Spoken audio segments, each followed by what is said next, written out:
Dear students, अपना 16वां वर्ग जो अपना चल रहा था वो यहाँ पर कंप्लीट होता है ओजोन तक। मतलब अपने को सल्फर के जो यौगिक है उसके जो ऑक्साइड है, सल्फ्यूरिक अम्ल हो गया और जैसे सल्फर के ऑक्सी अम्ल है वो अपने को नहीं पढ़ना है, क्योंकि जो अब सिलेबस दिया गया है उस सिलेबस के अकॉर्डिंग जो अपना 40% सिलेबस हटा है उसके अंदर सल्फर से रिलेटेड जो कुछ था वो अपना हटा दिया गया। अब उसके बाद में जस्ट अपना वर्ग स्टार्ट करेंगे, अपना 17वां वर्ग स्टार्ट करेंगे। मतलब 16वां वर्ग अपने को ओजोन तक ही क्या करना है, रीड आउट करना है, वहां तक ही अपने को पढ़ना है। ठीक है, तो अपना सेकंड आता है 17वां वर्ग। 17वें वर्ग के अपने को पता है कि एलिमेंट्स कौन कौन से होते हैं। फ्लोरीन होता है, क्लोरीन होता है, ब्रोमीन होता है, आयोडीन होता है और लास्ट में आता है एटी। मतलब इसे बोल देते हैं आस्टेटिन। इसे बोलते हैं फ्लोरीन, इसे अपने बोलते हैं fluorine, fluorine, chlorine, bromine, iodine और लास्ट वाला एक तत्व और होता है जो रेडिएटिव तत्व होता है, जिसे अपने क्या बोल देते हैं, आस्टेटिन बोल देते हैं। आस्टेटिन बोल देते हैं। ये क्या होता है, अपना एक रेडिएटिव तत्व होता है। रेडिएटिव तत्व होता है मतलब अपने में से क्या करता रहता है, अपने में से अल्फा बीटा कणों का उत्सर्जन करता रहता है। 17वें वर्ग की बात करते हैं तो टोटल 5 कंपाउंड होते हैं, 5 एलिमेंट्स होते हैं। फ्लोरीन, क्लोरीन, ब्रोमीन और आयोडीन और लास्ट वाला होता है आस्टेटिन। आस्टेटिन एक क्या होता है, रेडिएटिव तत्व होता है जो अपने में से अल्फा बीटा कणों को क्या करता रहता है, उत्सर्जन करता रहता है। टोटल अपने को कंपाउंड जो रिएक्शन एलिमेंट्स है टोटल 4, वो एलिमेंट्स अपने को क्या रखने, माइंड में रखने, क्योंकि रिएक्शन यही करेंगे, लास्ट वाला रिएक्शन में भाग नहीं लेगा। ठीक है, तो अपने अब इनके ये तो प्रतीक होता है, ये क्या होता है अपने को पता होता है, नाम होता है। किसी परमाणु का नेमिंग बोल देते हैं अपने, जैसे F फ्लोरीन को F से, क्लोरीन को Cl से, ब्रोमीन को Br से, आयोडीन को I से डिनोट करते हैं। उसके बाद में देखते हैं कि इनका परमाणु क्रमांक क्या होता है। तो आपको बताया था परमाणु क्रमांक कैसे निकालना है अपने को। सिर्फ एक चीज ध्यान रखनी है अपने को परमाणु क्रमांक निकालने के लिए। पहले वाले का ध्यान रखना, ये कितने नंबर पर आता है, 9 नंबर पर। उसके बाद में 8 जोड़ दो 17 नंबर, उसके बाद में 18 जोड़ दो, कितने हो जाएंगे 35, फिर 18 जोड़ दो 53, फिर 32 जोड़ दो 85। ये इनका क्या होता है, परमाणु क्रमांक होता है। क्योंकि अपनों ने मेंडलीव का नियम देखा था, मेंडलीव का और मोजले का दोनों यही बताते हैं। पहले आवर्त के अंदर 2 एलिमेंट्स, दूसरे के अंदर 8 एलिमेंट्स, तीसरे के अंदर 8, चौथे के अंदर 18, पांचवें में 18, छठे में 32 और सातवें में 29। यही एलिमेंट्स देखे थे अपनों ने। टोटल 7 आवर्त थे। तो इसके अंदर अपने को पता है कि फ्लोरीन कौन से आवर्त से स्टार्ट होता है, सेकंड आवर्त से स्टार्ट होता है, क्योंकि 2 और 8 कितने होते हैं, 10। तो मतलब ये 9 पर आ रहा है, तो मतलब ये सेकंड आवर्त का एलिमेंट्स है। सेकंड आवर्त का एलिमेंट्स है तो फोर्थ यानी थर्ड आवर्स का एलिमेंट चाहिए, तो अपने को इसके अंदर 18 जोड़ 8 जोड़ देना है। फिर उसके बाद में 18, 35 आ जाएंगे, फिर 18 जोड़ेंगे, 53 आ जाएंगे, फिर 32 जोड़ेंगे, कितने आ जाएंगे 85 आ जाएंगे। मतलब ये इनका क्या निकल के आ जाएगा, परमाणु क्रमांक निकल के आ जाएगा। परमाणु क्रमांक अपने को सिर्फ एक स्टार्टिंग वाले का ध्यान रखना होता है, उसके बाद में जस्ट उसके जितने हैं अपने चेक कर लेते हैं कि कौन से आवर्त का ये एलिमेंट्स है, उसके अकॉर्डिंग अपने क्या करते जाते हैं, 8, 18, 32 ये एलिमेंट्स यानी संख्या अपने ऐड करते जाते हैं और परमाणु क्रमांक क्या आता है, निकला आता है।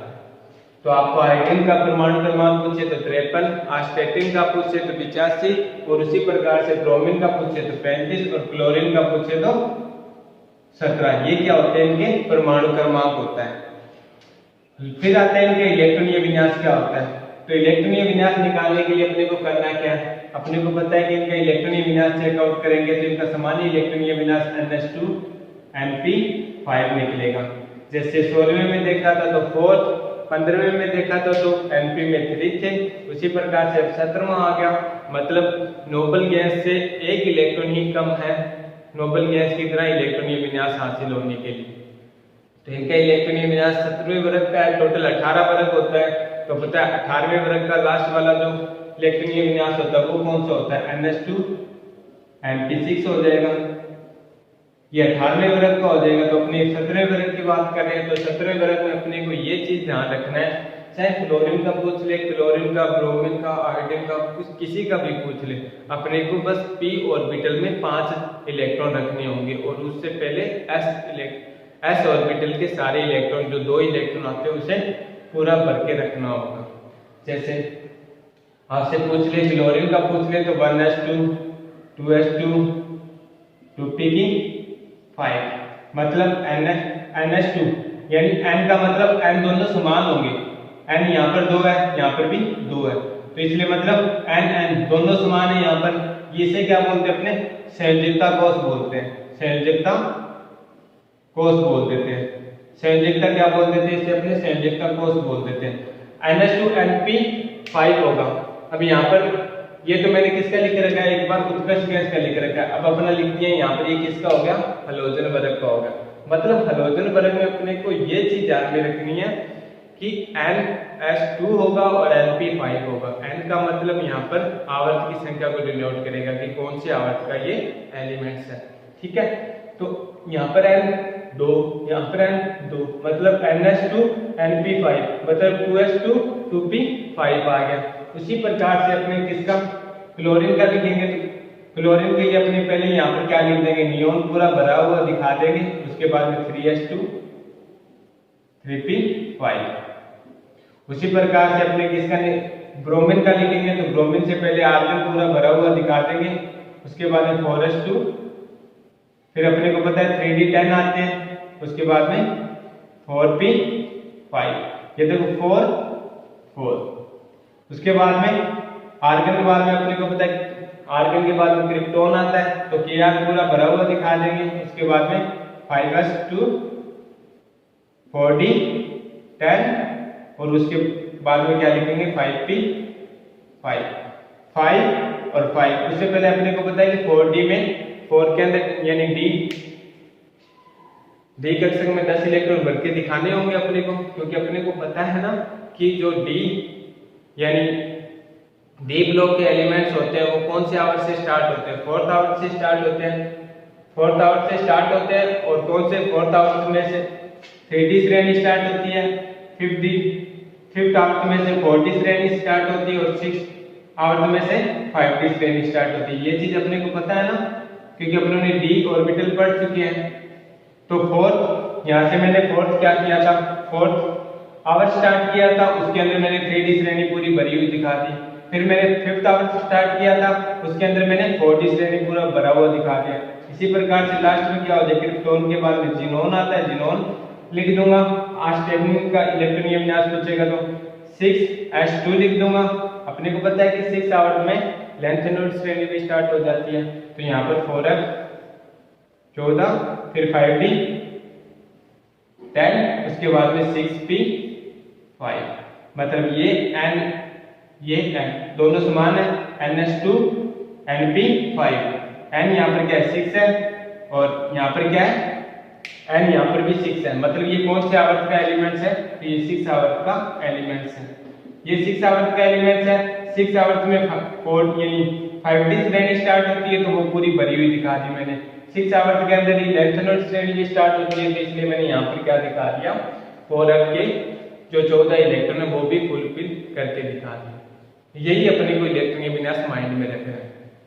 अगर आप ये पूरा आर्सेनिक का इलेक्ट्रॉनीय विन्यास पूछे तो पूरा पढ़ने थोड़ी लगोगे ऐसे, 1s2 2s2 2p6, फिर 3s2 3p6, फिर 4s2, फिर 3d10, फिर 4p6, फिर 5s2, फिर 4d10, फिर 5p6, फिर 6s2, फिर 6s के बाद 4f 14, फिर 5d10, फिर 6p5। ये कितना बड़ा हो जाएगा, ऐसे थोड़ी आप लिख के दिखाओगे। किसी 85 इलेक्ट्रॉनीय विन्यास यानी जो परमाणु क्रमांक है उसका इलेक्ट्रॉनीय विन्यास इतना थोड़ी लंबा लिख के दिखाओगे। आप शॉर्ट में लिखोगे कि यहाँ तक क्या हो गया मेरा, यानी यहाँ तक मेरा क्या लिख के आ गया, जिनोन तक आ गया।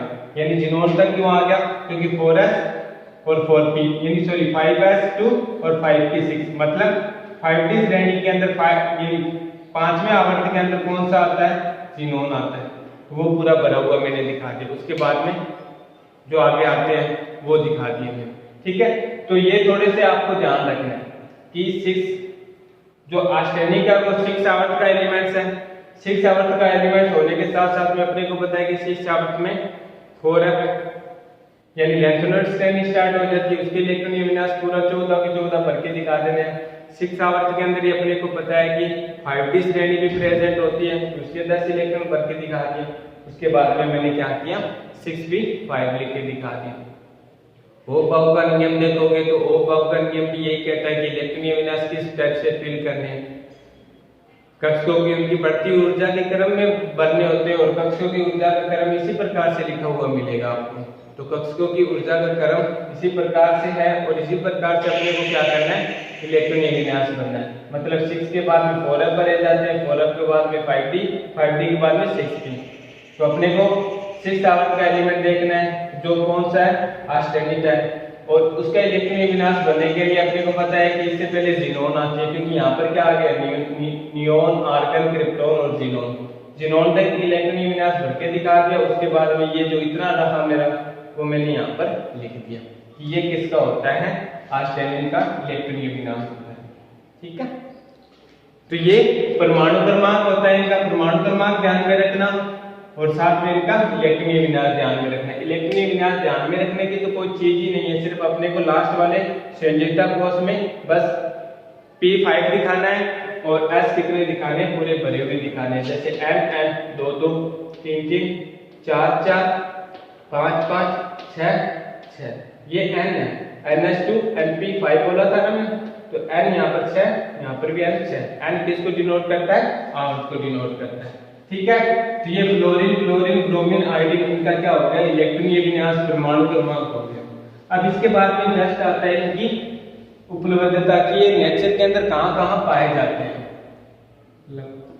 उपलब्ध मतलब ये नेचर में कहाँ कहाँ पर मिलते हैं। जैसे फ्लोरीन की बात करें, क्लोरीन की बात करें, ब्रोमीन की बात करें, आयोडीन की बात करें।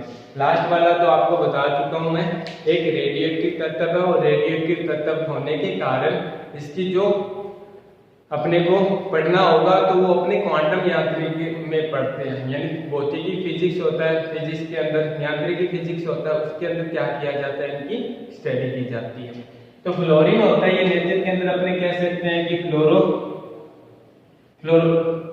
फ्लोरो स्पार में मिलता है। और अपने कह सकते हैं कि किसमें पाया जाता है, फ्लोरोस्पार का मतलब फॉर्मूला इसका होता है Ca, कैल्शियम क्लोराइड बोलते हैं इसे। और किसमें पाया जाता है, तो ये फ्लोरोस्पार्स में पाया जाता है। दूसरा अपने बोल देते हैं फ्लोरोएपेटाइट में पाया जाता है। फ्लोरोएपेटाइट जो आपको मैंने स्टार्टिंग में बताया था, एपेटाइट। फ्लोरोएपेटाइट का फॉर्मूला क्या होता है, तो 3Ca 3PO 4 की ट्वाइस 2 डॉट में कैल्शियम क्लोराइड हो जाएगा। ये फ्लोरोएपेटाइट का फॉर्मूला होता है। तो लमसम ये दो कंपाउंड अपने को, यानी दो खनिज अपने को ध्यान में रखने हैं, फ्लोरोस्पार और फ्लोरोएपेटाइट। इनमें क्या पाया जाता है, फ्लोरीन पाया जाता है, ठीक है। उसके बाद में क्लोरीन आता है। तो क्लोरीन के लिए अपने कह सकते हैं, एक तो सोडियम लवण, सोडियम क्लोराइड में पाया जाता है, सोडियम क्लोराइड। सोडियम क्लोराइड का फॉर्मूला अपने को पता है, इसे अपने किससे डिनोट करते हैं, NaCl से डिनोट करते हैं। इस सोडियम क्लोराइड को अपने को पता है, सोडियम क्लोराइड ज्यादातर कहाँ पर मिलता है, जो नमक वाला क्षेत्र होता है, जैसे समुद्र हो गया, खारे पानी की झीलें हो गई, वहां पर क्या मिलता है, ये सोडियम क्लोराइड पाया जाता है। इस सोडियम क्लोराइड को अपने अन्य नाम से भी जानते हैं, कौन से नाम से, तो सेल लवण बोल देते हैं, सेल लवण। सेल का मतलब होता है चट्टाने, सेल का मतलब होता है चट्टाने, मतलब चट्टानों में भी ये क्या करता है, सोडियम क्लोराइड पाया जाता है। सोडियम क्लोराइड के रूप में पाया जाता है, फिर इसे क्या कर लिया जाता है, अलग कर लिया जाता है। और किस में पाया जाता है, तो कार्नेलाइट बोल देते हैं। कार्नेलाइट में भी क्या पाया जाता है, क्लोरीन पाया जाता है। कार्नेलाइट का मतलब जैसे KCl.Mg Cl2 डॉट 6 अणु जल के। ये आपने सारे टॉपिक देखे हैं किसके अंदर, धातु निष्कर्ष वाले चैप्टर आपने पढ़ा होगा। हालांकि वो चैप्टर आपको हटा दिया गया है, लेकिन ये जो खनिज है वो तो आपको ध्यान में रखने ही होंगे। जैसे आपसे 15वें, 16वें, 17वें, 18वें वर्ग के जो तत्व होते हैं, उन तत्वों से संबंधित जो खनिज होंगे, कहाँ कहाँ पाए जाते हैं, वो अपने को माइंड में रखने होंगे। क्यों रखने होंगे? क्योंकि वो धातु निष्कर्ष वाले में भी मिलते थे, उसमें अपने जब पढ़ते थे धातु निष्कर्ष में खनिज कौन कौन से पाए जाते हैं। उन खनिजों के अंदर फ्लोरीन के कुछ खनिज होते थे, क्लोरीन के कुछ होते थे, नाइट्रोजन के कुछ, जिप्सम, इस टाइप से बहुत सारे खनिज देखे थे। उन्हीं के अकॉर्डिंग ये क्या करते थे, एग्जाम में पूछ लेते हैं, क्योंकि दो जगह मिल जाते हैं, एक तो धातु निष्कर्ष वाले में भी मिल जाते हैं और एक पी ब्लॉक में भी मिल जाते हैं। इसलिए ये क्या खनिज क्या हो जाते हैं, इंपॉर्टेंट हो जाते हैं। इसलिए पूछ लेता है कि सोडियम लवण या क्षय लवण किसका स्रोत है, तो बोल देते हैं क्लोरीन का स्रोत है। कार्नेलाइट का सूत्र क्या होता है, तो कार्नेलाइट का सूत्र अपने बोल देते हैं कि कार्नेलाइट का सूत्र KCl2 KCl MgCl2 प्लस में 6 अणु जल के होते हैं। उसी प्रकार से सिलिविन नामक, उसी प्रकार से अपने कह सकते हैं कि सिलिविन होता है, सॉरी यहाँ पर लिख लेता हूँ, सिलिविन होता है। जिस प्रकार से सिलिविन किसे बोलते हैं, अपने पोटेशियम क्लोराइड को बोलते हैं। सिलिविन अपने किसे बोलते हैं, पोटेशियम क्लोराइड को बोलते हैं। क्यों बोलते हैं? क्योंकि जैसे क्षय लवण अपनों ने किसको बोला है, सोडियम क्लोराइड को बोला है, उसी प्रकार से सिलिविन होता है वो अपने किसे बोलते हैं, पोटेशियम क्लोराइड को बोलते हैं। नॉर्मली नेमिंग में तो अपने को पता चल जाता है कि पोटेशियम क्लोराइड का फॉर्मूला क्या है, सोडियम क्लोराइड का फॉर्मूला क्या है, लेकिन जब वो प्रॉपर इनके जो सामान्य नाम होते हैं, जैसे क्षय लवण, सिलिविन, ऐसे करके पूछ लेते हैं, तब कंफ्यूज हो जाते हैं। तो अपने को ये थोड़ी सी चीजें ध्यान में रखनी है कि क्षय लवण का मतलब ये सोडियम क्लोराइड की बात कर रहा है, सिलिविन का मतलब ये किसकी बात कर रहा है, पोटेशियम क्लोराइड की बात कर रहा है। चिल्ली साल्ट पीटर बोला था मैंने आपको, इंडियन साल्ट पीटर बोला था। ये सारे जो सामान्य नेम है, और उसके बाद में जो कंपाउंड है जैसे पोटेशियम नाइट्राइड, सोडियम नाइट्राइड, यही थे उनके ये समान, यानी जो फॉर्मूला नेमिंग है और सामान्य नेमिंग है, इन दोनों में ये कंफ्यूज कर देता है। ज्यादातर एग्जाम के अंदर जो सामान्य सिलिविन, सेल, लवण, पोटेशियम, सॉरी उसके बाद में जैसे Chile saltpetre, potassium saltpetre, carnallite, fluorapatite, fluorspar, ऐसे वर्ड दे के आपसे पूछ लेता है ना कि इनके यौगिक का सूत्र लिखिए, तब अपने को ये ध्यान में नहीं आते। तो आपको ये सामान्य नाम भी क्या रखने हैं, इनके माइंड में रखने हैं, ठीक है। उसके बाद में हमने कह सकते हैं कि ब्रोमीन होता है, ब्रोमीन होता है ये ब्रोमो कार्नेलाइट में मिलता है, कार्नेलाइट। ब्रोमो किस में मिलता है, तो ब्रोमो कार्नेलाइट में मिलता है। जहां पर Cl लिखा था वहां पर अपने को सिर्फ Br लिखना है, जैसे potassium bromide, magnesium bromide, note में 6 अणु जल के। उसके अतिरिक्त ब्रोमीन कहाँ पर मिलता है, तो उसके अतिरिक्त अपने कह सकते हैं कि ब्रोमीन होता है वो समुद्री जल के अंदर, समुद्री जल के अंदर विभिन्न प्रकार के लवण मिलते हैं। उन लवणों के अंदर कहाँ पर पाया जाता है, ये ब्रोमीन पाया जाता है। क्लोरीन भी समुद्री जल के अंदर बहुत सारे लवण होंगे, वहां पर पाया जाएगा। फ्लोरीन हो गए, वो भी बहुत सारे समुद्र के अंदर लवण होंगे, वहां पर पाए जाएंगे। तो ये थोड़ी बहुत अपने को सूत्र याद रखने हैं कि कहाँ कहाँ पर मिलते हैं। आयोडीन होता है, तो आयोडीन अपने कह सकते हैं कि मुख्यतः शरीर के अंदर या फिर समुद्र के अंदर, या फिर समुद्र के अंदर जो कई समुद्र के यानी पास में जो खरपतवार उगी हुई मिल जाती है ना अपने को कई जगह पर, जैसे एक बीच है, बीच के ऊपर एक टापू सा बना होगा, वहां पर अलग टाइप से अपने को कई जगह खरपतवार यानी खरपतवार मिलेगी, और वो खरपतवार किसकी होगी, तो ब्रोमाइड की बनी हुई मिलेगी अपने को, ठीक है। उनके अंदर ब्रोमाइड प्रेजेंट होगा, सॉरी आयोडीन प्रेजेंट होगा। और आयोडीन के अतिरिक्त अपने कह सकते हैं कि शरीर के अंदर नमक खाते हैं, नमक के अंदर आयोडीन होता है। उसी प्रकार से और ऐसी चीजें जिसमें थोड़ा सा क्या होगा, कड़वापन होगा, उसके अंदर क्या मिलेगा अपने को, आयोडीन मिलेगा, ठीक है। ये कुछ सामान्य से अपने को नाम ध्यान रखने हैं। फ्लोरीन हो गया, क्लोरीन हो गया, ब्रोमीन हो गया, इनके कुछ सूत्र अपने को ध्यान में रखने कि कहाँ कहाँ पर ये पाए जाते हैं, ठीक है। उसके बाद में जस्ट इनकी छोटे छोटे टॉपिक से आते हैं, वो अपने डिस्कस कर लेते हैं कि कौन कौन से टॉपिक होते हैं इनके, जैसे विद्युत ऋणात्मकता, इलेक्ट्रोनेगेटिविटी, विद्युत ऋणात्मकता, विद्युत ऋणात्मकता,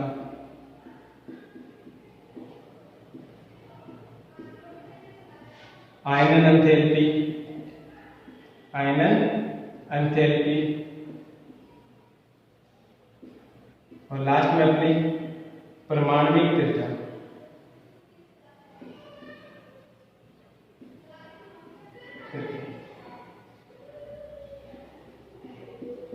ये 3 टॉपिक पर डिस्कस करते हैं अपने। तो अपने को इन तीनों की डेफिनेशन पता भी है कि परमाणविक त्रिज्या का मतलब, आयनन एंथैल्पी का मतलब, विद्युत ऋणात्मकता का मतलब अपने को पता है, क्योंकि स्टार्टिंग से अपने ने इन्हीं के बारे में डिस्कस की। बंद के इलेक्ट्रॉन को अपनी ओर आकर्षित करना क्या कहलाता है? विद्युत ऋणात्मकता कहलाती है। और विद्युत ऋणात्मकता अपने को पता है कि सबसे ज्यादा किसकी होती है? फ्लोरीन की होती है। क्यों? क्योंकि इसका सबसे छोटा आकार होता है। छोटा आकार होने के कारण ये बंद के इलेक्ट्रॉन को अपनी ओर ज्यादा आकर्षित करता है, क्योंकि छोटे आकार पर क्या होता है कि नाभिक का इलेक्ट्रॉन पर आकर्षण ज्यादा होता है, और इलेक्ट्रॉन पर ज्यादा आकर्षण होने के साथ साथ में जो दूसरा नाभिक, दूसरा परमाणु इसके साथ में जुड़ा है, उसके बंद के इलेक्ट्रॉन को ये नाभिक क्या कर लेता है? आकर्षित कर लेता है। तो इसलिए कह सकते हैं कि फ्लोरीन का सबसे छोटा आकार होने के कारण विद्युत ऋणात्मकता इसकी ज्यादा होती है, और वर्ग में ऊपर से नीचे जाते हैं तो आकार क्या होता जाता है? बढ़ता जाता है। बढ़ने के कारण अपने कह सकते हैं कि विद्युत ऋणात्मकता क्या होती जाती है? कम होती जाती है। क्यों? क्योंकि अपने को पता है कि जैसे जैसे बड़ा आकार होता जाएगा वैसे वैसे नाभिक क्या करेगा? दूसरे बंद के इलेक्ट्रॉनों को अपनी ओर आकर्षित नहीं कर पाएगा, क्योंकि ये पहले इनके द्वारा क्या हो जाएगा? संतुलित हो जाएगा। फिर इनको आकर्षित करने के लिए इसे क्या करना पड़ेगा? यानी मतलब आकर्षण पहुंच ही नहीं पाएगा इन इलेक्ट्रॉनों पर, जो बंद के इलेक्ट्रॉन है, सॉरी बंद के इलेक्ट्रॉन इस पर इसका आकर्षण पहुंच ही नहीं पाएगा, क्योंकि ये जो पहले कोष में इलेक्ट्रॉन भर चुके हैं वो क्या कर लेंगे? इसके आकर्षण को कम कर देंगे। इस नाभिक के आकर्षण को क्या कर देंगे? कम कर देंगे। तो अपने कह सकते हैं कि वर्ग में ऊपर से नीचे जाते हैं तो विद्युत ऋणात्मकता का मान क्या होता जाता है? कम होता जाता है। और विद्युत ऋणात्मकता का क्रम पूछ ले आपको तो सबसे ज्यादा फ्लोरीन का, फिर क्लोरीन का, फिर ब्रोमीन का, उसके बाद में किसका होता है? आयोडीन का होता है। आयनन एंथैल्पी, आयनन एंथैल्पी का मतलब उदासीन गैस से परमाणु से एक इलेक्ट्रॉन निकालने के लिए जो एनर्जी दी जाती है या ली जाती है, उस एनर्जी के मान को क्या कहते हैं? अपने आयनन एंथैल्पी कहते हैं। फ्लोरीन का सबसे छोटा आकार है। छोटा आकार होने के साथ साथ में नाभिक का आकर्षण क्या है? इलेक्ट्रॉन पर ज्यादा है, अपने को पता है। छोटा आकार है, छोटा आकार होने के साथ साथ में नाभिक का इलेक्ट्रॉन यानी नाभिक का इलेक्ट्रॉन पर आकर्षण भी क्या है? ज्यादा है। तो ज्यादा आकर्षण वाले नाभिक से इलेक्ट्रॉन को निकालने के लिए अपने को क्या करनी पड़ेगी? ज्यादा एनर्जी देनी पड़ेगी, और जितनी ज्यादा एनर्जी देंगे उतनी उसकी आयनन एंथैल्पी का मान क्या होगा? ज्यादा होगा। तो फ्लोरीन की आयनन एंथैल्पी क्या होती है? पूरे आवर्त में सबसे ज्यादा होती है, सॉरी पूरे आवर्त में भी सबसे ज्यादा होती है, और वर्ग में भी क्या होती है? सबसे ज्यादा होती है। जैसे अगर दूसरे आवर्त की बात करूंगा तो सबसे ज्यादा आयनन एंथैल्पी फ्लोरीन की होगी। तीसरे आवर्त की बात करूंगा सबसे ज्यादा क्लोरीन की होगी। चौथे आवर्त की बात करूंगा तो ब्रोमीन की। पांचवें आवर्त की बात करूंगा तो आयोडीन की।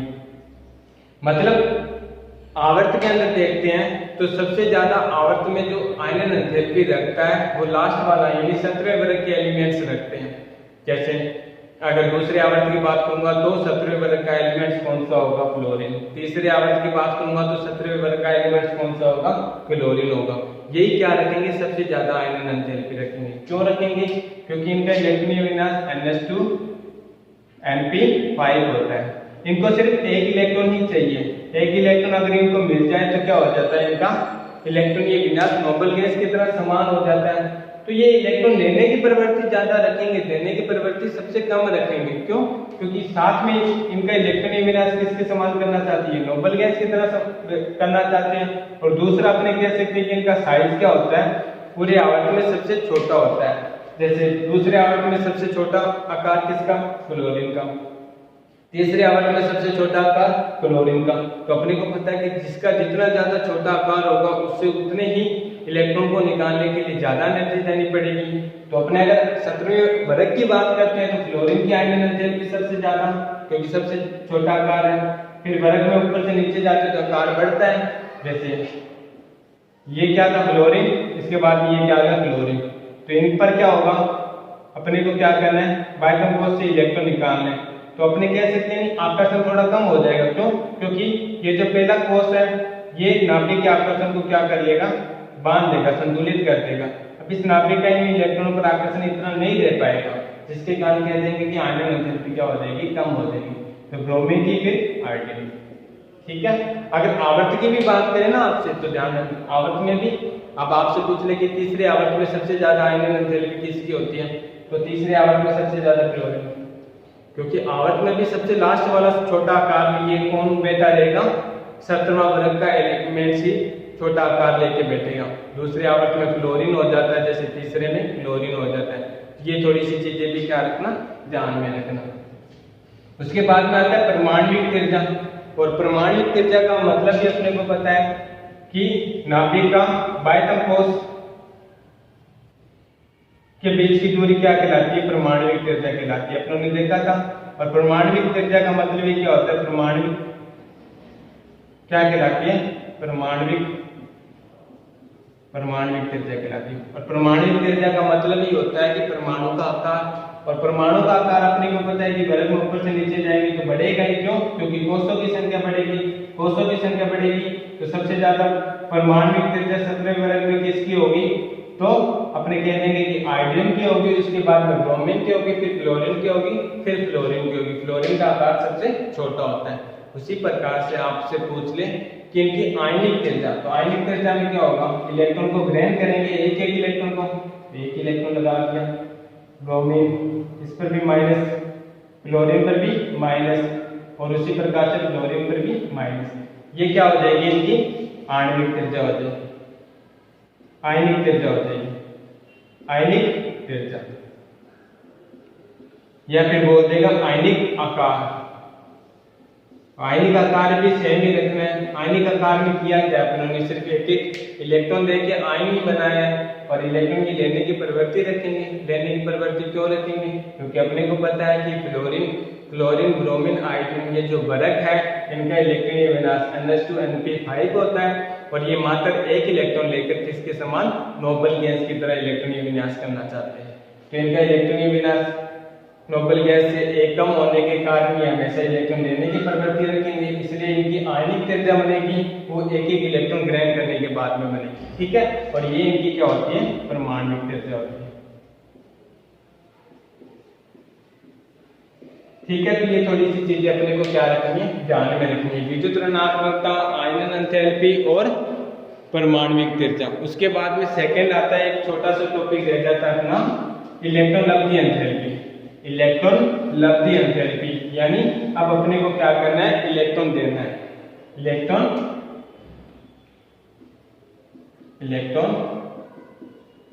लब्धि एंथैल्पी। देखो आपने अभी तक 15वां, 16वां, 17वां ये वर्ग देखे हैं, तो इनकी थोड़ी चीजें अपने को कॉमन होगी।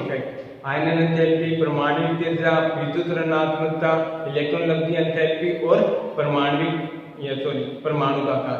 ये जो चार चीजें होती हैं, ये चार चीजें प्रत्येक आवर्त में प्रत्येक वर्ग की पूछी जाती हैं। 15वें वर्ग की, 17वें वर्ग की, 16वें वर्ग की, 18वें वर्ग की, टोटल अपने को 4 वर्ग पढ़ने हैं। तो इन चार चीजों की 4 चीजें कॉमन है, ये ध्यान रखनी है अपने को। ठीक है ना, जब भी आप अगर 15वें वर्ग के एलिमेंट्स पढ़ रहे हो तो पहले 4 ये चीजें चेक करोगे कि इनके आयनन एंथैल्पी, परमाणविक त्रिज्या, विद्युत ऋणात्मकता और दूसरी कौन सी, इलेक्ट्रॉन लब्धि एंथैल्पी, इनके मान किस प्रकार से इनके पास वाले वर्ग से किस प्रकार डिफरेंस होते हैं। तो ये चीज अपने को पहले ध्यान में रख के पढ़नी होती है।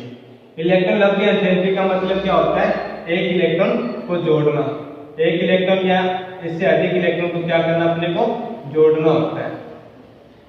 अगर जोड़ने पर इलेक्ट्रॉन क्या करता है, अगर किसी को इलेक्ट्रॉन दे रहे हैं और वो इलेक्ट्रॉन ग्रहण करके सभी ऊर्जा का क्या करता है, उत्सर्जन करता है, तो उसकी आयनन एंथैल्पी, इलेक्ट्रॉन लब्धि एंथैल्पी को क्या बोल देते हैं, अपने ऋणात्मक बोल देते हैं, ऋणात्मक इलेक्ट्रॉन लब्धि एंथैल्पी बोल देते हैं। और जब कोई परमाणु इलेक्ट्रॉन को ग्रहण करना नहीं चाहता, अपने क्या करते हैं, बाह्य ऊर्जा लगाकर उस इलेक्ट्रॉन को उस परमाणु में शिफ्ट करवाते हैं, ऐड करवाते हैं, और उसे नाभिक के आकर्षण में क्या करते हैं, लेके आते हैं। तो इसके लिए जो अपने ऊर्जा देते हैं, सब बाह्य ऊर्जा देते हैं, तब उस आयनन एंथैल्पी को, इलेक्ट्रॉन लब्धि एंथैल्पी को क्या बोल देते हैं, अपने धनात्मक इलेक्ट्रॉन लब्धि एंथैल्पी बोल देते हैं।